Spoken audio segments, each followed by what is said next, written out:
buat kawan-kawan yang baru saja diterima sebagai mahasiswa di suatu perguruan tinggi.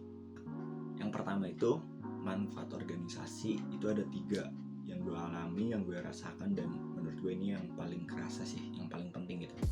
Itu yang pertama itu relasi. Kenapa relasi? Karena dengan kita masuk organisasi, kita pastinya banyak berkenalan dengan orang-orang gitu.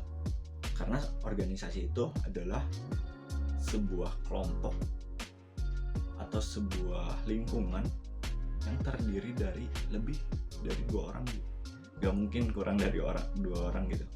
Nah, dengan begitu kita banyak berkenalan dengan orang-orang, baik sesama anggota ataupun kita banyak berkenalan juga dengan organisasi lain.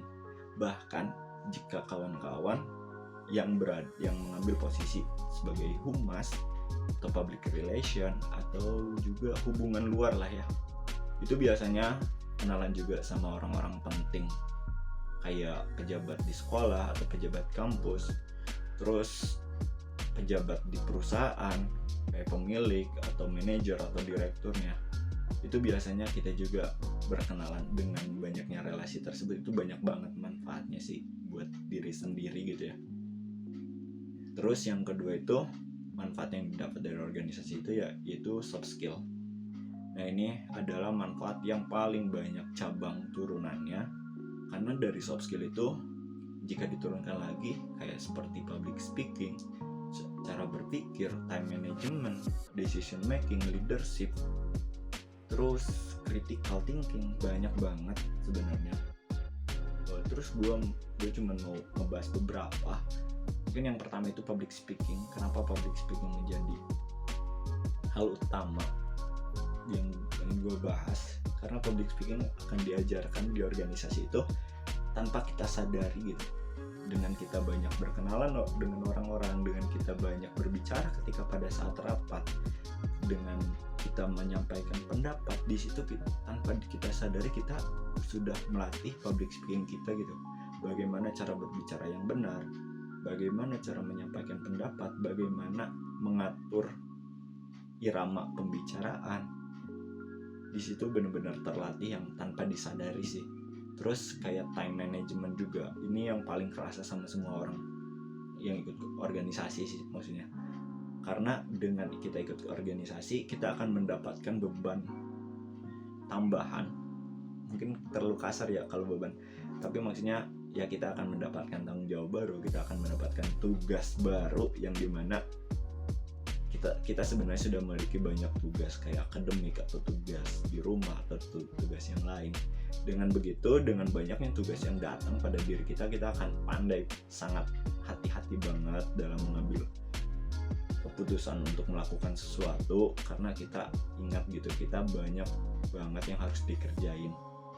Terus cara berpikir ini biasanya dengan banyak pengalaman sih, dengan banyaknya ikut organisasi, dengan banyaknya ikut rapat, dengan banyaknya ketemu orang-orang yang memiliki cara berpikir berbeda, kita di situ juga akan dilatih cara berpikir kita.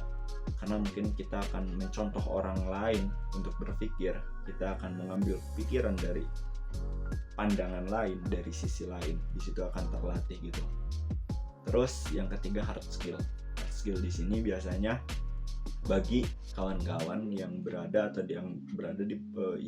di posisi di organisasinya itu adalah kayak kominfo yang tentang desain kayak gitu, yang tentang pekerjaan lapangan, itu kan akan dilatih gitu dengan banyaknya tugas yang diberikan. Sebenarnya itu adalah tugas dari organisasinya kepada diri kita gitu, tapi karena kita mempunyai skill yang terbatas dan kita ingin memberikan yang terbaik, di situ kita akan mempunyai perasaan meningkatkan hard skill kita. Terus apalagi jika organisasinya itu yang memang menjurus pada suatu bidang kayak bidang silat atau bela diri, terus bidang robotik atau bidang komputer seperti itu.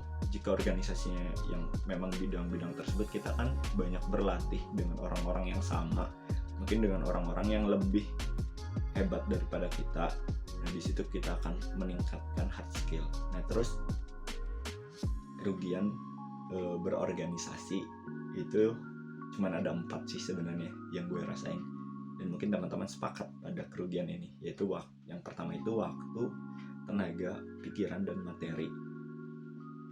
Itu sebenarnya ketika kita nyemplung ke dalam sebuah organisasi, keempat-empat itu tuh pasti sudah masuk ke dalam kerugian gitu. Gak mungkin kita cuman bisa milih 2 atau kita cuman bisa milih 3 gitu, gak mungkin sih.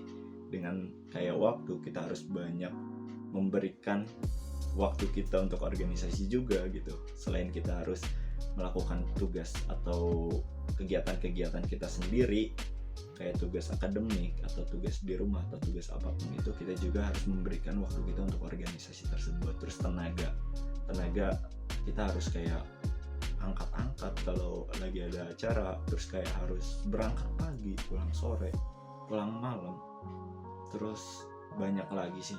Terus yang selanjutnya itu tentang pikiran biasanya itu akan terkuras habis kalau emang ada permasalahan atau lagi rapat, terus atau lagi ngekonsep suatu acara, entah apapun itu. Kita kan banyak melakukan pendapat, banyak mengeluarkan pendapat, terus banyak menerima pendapat, menelaah pendapat dari orang lain.